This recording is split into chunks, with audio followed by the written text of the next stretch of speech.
Woman, Chairwoman, magandang umaga po si Good Peter at morning. Rica. Good morning, Peter and Rica. Thank you for having me. Thank you so much, Good ma'am. morning, ma'am. So did you hear our production entitled Dito? Dito.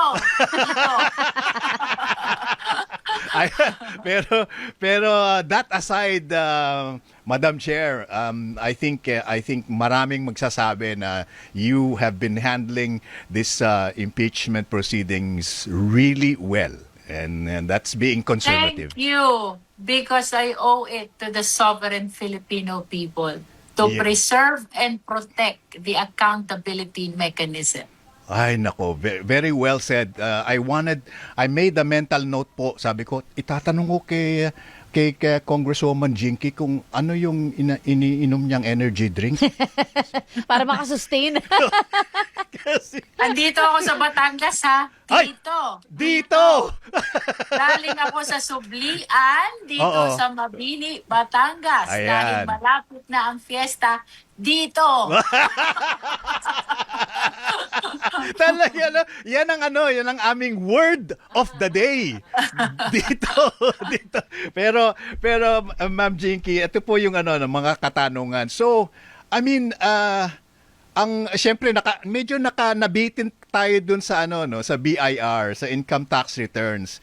And it reminds me of another impeachment trial na bubuksan ba o hindi ang mahiwagang envelope? Oo, Yun. ito na. May mag-walk out na naman ba pag di nabuksan ng envelope? So let me ask the question po. You took the more conservative option of wag na muna nating desisyonan nito. What drove you to say that? Because since day one ng ating impeachment proceeding, the Justice Committee have been very, very conservative because we are aware of the burden that is upon our shoulder. That is to make sure that this impeachment proceeding will proceed and we will not be stopped by the Honorable Supreme Court because of issues of constitutionality, no? In other words, for the record, we've been very conservative. We've been very cautious. We are always taking the safe zone. And after I have realized yesterday, sobrang completely divided ang opinion ng justice members. Let's differ. Let's lay on the table the question of whether we will open or not ang mahiwagang kahon ng Ay. Bureau of Internal Revenue. Opo. Pero ang sabi nga nila, isinubmit na eh. Nandyan na sa harapan ninyo eh. Bakit pinag-uusapan pa? Oo. Andun Medyo eh. awkward yung sitwasyon kahapon, no? Kasi because the members were trying to articulate on the arguments why we should not open. To be specific, sinasabi ng justice members, this is not an inquiry in aid of legislation. This is an impeachment proceeding. Anong sabi ni Commissioner Mendoza? Babawiin na daw yung kahon. Lakas maka-game show nun ko nga. Bigay bawi That is why we manifested that we have no intention to return the box, even if it is sealed. No, it is considered as our box already because it has been submitted to the Justice Committee. Except Yeah. that we are confronted with the issue of whether it is legal to open it or not. Yan. Sabi nyo nga so near, yet so far. Kailan po ba Ay kasi hawak mo na, di ba? Pero hindi mo alam kung anong laman.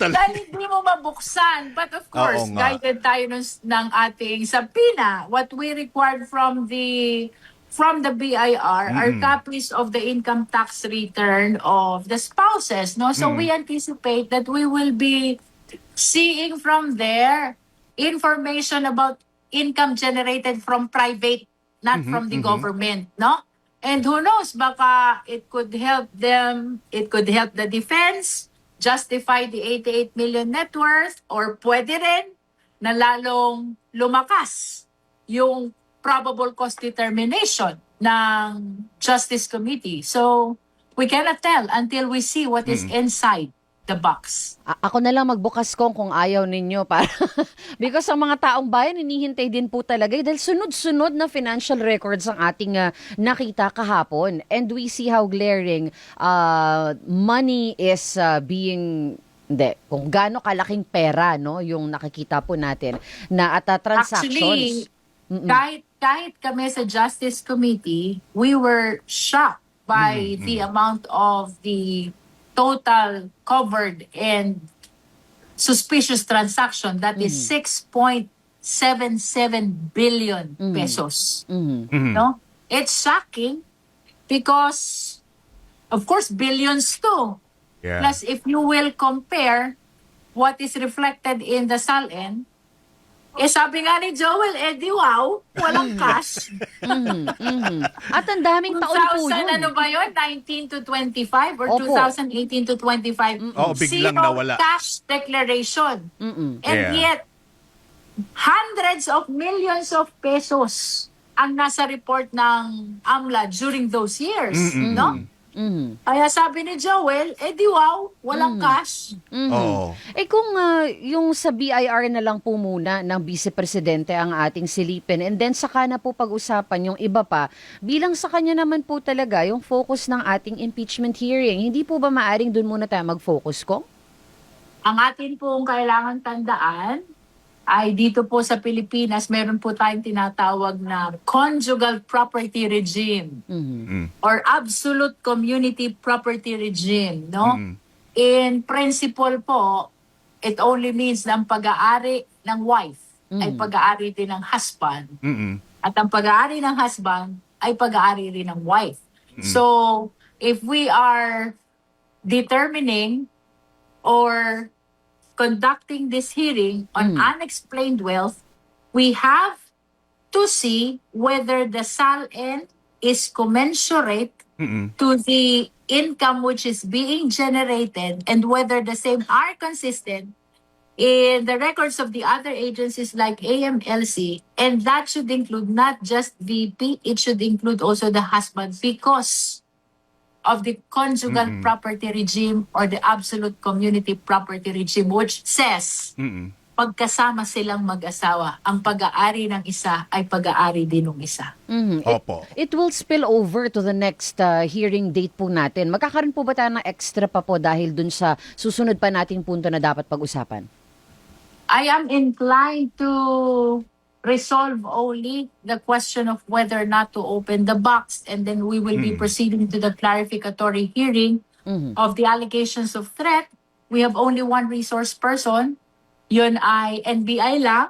We also require the documents, both documentary and digital, in relation to the allegations of threat. After this, kung wala lang ibang concerns ang majority ng justice members, we should be ready to vote at the end of the clarificatory hearing on April 29. Wow. So far, wala naman tayong nare-receive na request from the justice member for additional schedule of clarificatory hearing. So I'm inclined to believe na they are satisfied already with the 3 hearing dates that we predetermined ahead of time. Okay, at saka ang threshold naman po for probable cause is of Correct. course lower, di ba? Correct. Opo, Yun ang opo. wag natin kakalimutan, no?